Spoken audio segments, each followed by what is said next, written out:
আচ্ছা, এবার আমরা যেটা করব, সিএলএফ রেগুলার মিটিংয়ের এসএইচজি আর ভিওটা তো আমরা করেই ফেলেছিলাম। এবারে যে এসআরএলএম অপশানটা আছে ওইখানে আমরা ক্লিক করব। এসআরএলএম যে রিসিপ্টটা হবে সেটা আমরা এন্ট্রি করব। তার জন্য এসআরএলএমে ক্লিক করব। তারপর এবার রিসিপ্ট মোডে ব্যাংক সিলেক্ট করব আর অ্যামাউন্ট দেব। তারপর আচ্ছা, এবার রিসিপ্ট আইটেমে আমরা এসআরএলএম থেকে যা পেয়েছি সেই অপশানটাতে ক্লিক করব। তারপরে অ্যামাউন্ট রিসিপ্ট যেটা আছে অ্যামাউন্টের পরিমাণটা ওইখানে দেব, দিয়ে সেভ অ্যান্ড ডিটেলসে করে সেভ রিসিপ্ট ডিটেলসে ক্লিক করব।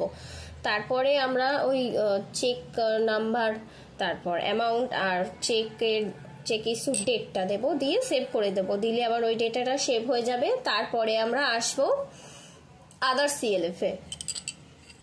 আদার সিএলএফের গিয়ে আমরা যদি এটা আদার সিএলএফটা হচ্ছে যদি আমরা আদার সিএলএফ থেকে কিছু পেয়ে থাকি তখনই এই অপশানটা আমাদের আসবে। তো তারপরে আদার সিএলএফে ক্লিক করবার পরে সিএলএফটা চলে আসবে। তারপর আর যদি যদিও আমরা অন্য কোনো সিএলএফ থেকে কিছু নিইনি, তো এইখানে আমাদের অ্যাড করবার কিছু অপশান আসবে না, শুধু রিসিপ্টের কথাটাই আসবে। তো রিসিপ্টে ক্লিক যদি করে থাকি, তাও যদিও একবার দেখিয়ে দিই, তো যখন সিএলএফ এর জায়গাটায় আমরা ক্লিক করব তখন ওইখানে ওই রিসিপ্টের গুলো আসবে। যেহেতু আমাদের এইখানে কিছু নেই, তো ওখানে ছেড়ে চলে যাচ্ছি। এবার আমরা যাচ্ছি পরের অপশানটাতে, পিজিএনপি। এখানে আমরা একটা গ্রুপকে পিজি লোন দিয়েছিলাম, তো সিলেক্ট করে নেব। এবার রিসিপ্ট মোডে যাব। রিসিপ্ট মোডে গিয়ে আমরা ক্যাশ নেব কিংবা ব্যাংকেও নেব।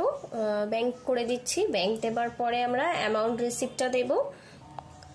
পিজি থেকে আমরা 10,000 টাকা রিসিপ্ট করেছিলাম, 10,000 টাকা দিলাম। আর ট্রানজেকশন ডেটটা দেব 30 এপ্রিল। রিসিপ্ট আইটেমে গিয়ে ওয়ার্কিং ক্যাপিটাল অ্যান্ড পিজি দেব রিটার্ন।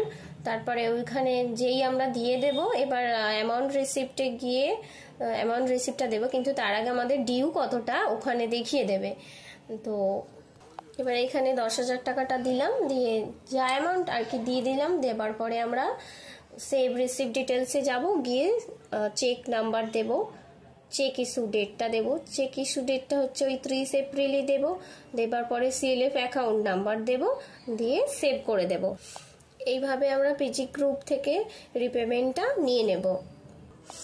তারপরে যে আধার ইন্ট্রিবিউশন আছে ওইখানে যদি কিছু রিসিপ্ট হয়ে থাকে তো করব, না হলে আবার পরের অপশনটা যে শুধু আদার্স আছে ওইখানে আদার্সে যদি কিছু হয়ে থাকে তাহলেও সেটা করব।